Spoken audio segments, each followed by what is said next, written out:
on the track.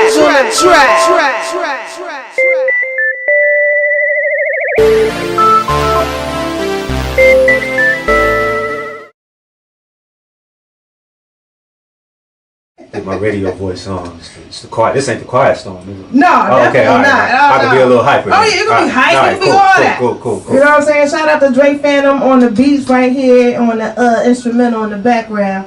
I had producers sending their instrumental, so I was like, I'll shout you out. Outstanding. Yeah. You know what I'm saying? So Cap, so for those who don't know, which I don't know how many people that may be, tell us about who you are, how you got started, and walk us up to where you at. All right. Well, I actually started out as a drummer. I went from that to playing bass guitar. From there, I started doing independent promotions as far as radio, retail, clubs, street promotions, working for Sony, Universal, Tommy Boy, Atlantic, Death Row, a bunch of labels in the Virginia, D.C., Baltimore area. From there, I got an opportunity to go to Rough House Columbia Records, where I did national radio promotion. So I promoted Crisscross, the Fugees, Cypress Hill. Wow. From there, I started managing songwriters and producers. Some credits include Beyonce, Michael Jackson, etc. I wrote a book on artist management called 10 Steps to Successfully Managing Recording Artists. I actually have a book completed now that I'm going to publish this year called My Music, My Business. Wow. From there, I got the opportunity to move here to Atlanta to open the Atlanta CSAC office, and I ran that office there for just under 7 years while I was a senior director of writer and publisher relations. Then I got the opportunity to go to work with Dr. Creflo Dollar and Pastor Taffy Dollar to run their label Arrow Records. Okay. And now I have my own opportunity at In Grooves, Fontana, and Universal called My Trail Records. So I have my own label. Wow. Yeah. And that's a span of what? That's about 20 years. Yeah, but that's my short elevator speech. But that's about 20 years. So a lot happened along the way. But that's pretty much the short, condensed version. Wow.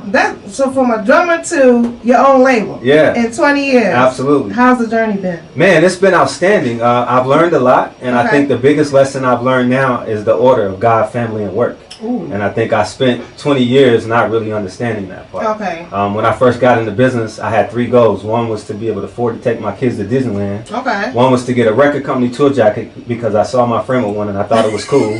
And the other was to be able to call a label and someone on the other end would know my name.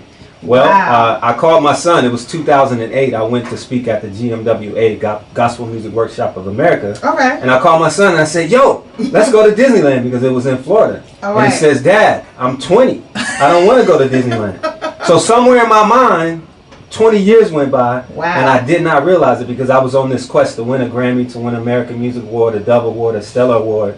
And 20 years went by. And so I did that. I got there. I did my presentation. I went back to my hotel room and I cried like a baby because I made it to Disneyland, but I made it by myself. And that was never the goal. It's a little sad there, but the one thing that I've learned now is the order of God, family, and work, and getting it is not the problem. It's always maintaining it. So wife, mansion, Bentley, don't maintain it, divorce, foreclose, and repo. And so it's all about maintaining it. And so I think to your question about the journey, that's what